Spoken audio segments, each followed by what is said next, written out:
छत्तीसगढ़ में 11 में से 10 लोकसभा सीटों पर भारतीय जनता पार्टी ने जीत दर्ज की, जिसको लेकर प्रदेश के आलाकमान नेताओं में खुशी की लहर देखी जा रही है। बीएस टीवी से खास बातचीत में उप मुख्यमंत्री विजय शर्मा ने कहा कि पूरे देश प्रदेश की जनता का धन्यवाद, कार्यकर्ताओं का आभार। मुख्यमंत्री विजय शर्मा है। सत्ता का सिंहासन महासंग्राम देखा गया भारत में जिस तरीके से चुनाव परिणाम है।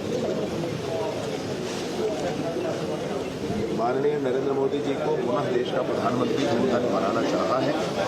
क्लियर मैंडेट है, एनडीए को पूर्ण बहुमत है। भारतीय जनता पार्टी को तो उत्तर प्रदेश और महाराष्ट्र में कुछ सीटें कम पड़ी हैं, उसके लिए चिंतन का समय है। परंतु दक्षिण के राज्यों में भाजपा का वोट परसेंटेज बढ़ गया है।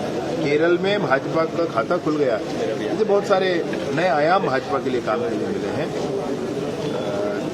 छत्तीसगढ़ में तो 11 में से 10 सीटें भारतीय जनता पार्टी, कुल मिलाकर दो राज्यों में भाजपा की सरकारें बनी हैं। कुल मिलाकर भारतीय जनता पार्टी के बारे में आप कहें कि पुनः तीसरी बार केंद्र में भाजपा की सरकार बनने वाली है। माननीय नरेंद्र मोदी। टॉपर्स बच्चे जो होते हैं एक मार्क्स से चूक जाते हैं। छत्तीसगढ़ में देखा गया 10 सीटें तो बीजेपी ले आई, कहीं ना कहीं एक सीट जो है आप लोग बहुत बहुत आभार आपका टॉपर्स देने के लिए, और छत्तीसगढ़ में ये ट्रेंड बना रहेगा।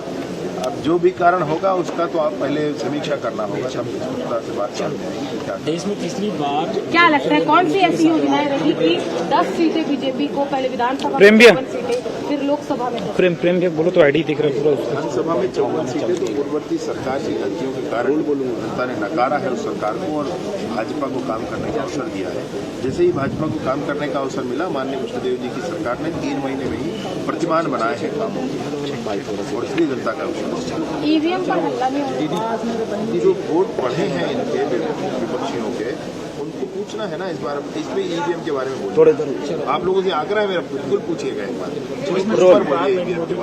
जिस सीट पर हार जाते हैं तो ईवीएम की कहानी करते हैं, और जहां पर जीत गया उसको बोलिए। हमारे साथ जो उप मुख्यमंत्री विजय शर्मा जुड़े हुए थे, ईवीएम से लेकर मतगणना से लेकर साथ ही साथ जो एक सीट कहीं ना कहीं भारतीय जनता पार्टी प्रदेश में चूक गई है, वही बात हो गई कि जो टॉपर्स बच्चा होता है वह 1 मार्क्स से चूक जाता है टॉप होने में। लेकिन जो 10 सीटों का जो आंकड़ा है वह एक बड़ा आंकड़ा है, क्योंकि पिछले अगर लोकसभा की बात की जाए तो 9 का जो रेशियो बीजेपी कांग्रेस में देखा गया था, और आज जो 10 सीटों के साथ प्रदेश में लोकसभा में 10 सीटें जो है भारतीय जनता पार्टी के पक्ष में आई। अब देखने वाली बात होगी कि अब आखिर ईवीएम को लेकर कांग्रेस सवाल उठाती है या नहीं, या फिर देश में जो चुनाव परिणाम आए हैं उससे संतुष्ट होती हुई नजर आती है। फिलहाल जितने जो रुझान आए, एग्जिट पोल आए, कहीं ना कहीं भारतीय जनता पार्टी के पक्ष में आए, और एक बार फिर से एनडीए की जो सरकार है वह देश में बनने जा रही है। कैमरामैन जयप्रकाश साहू के साथ मोनिका दुबे, बीएस टीवी।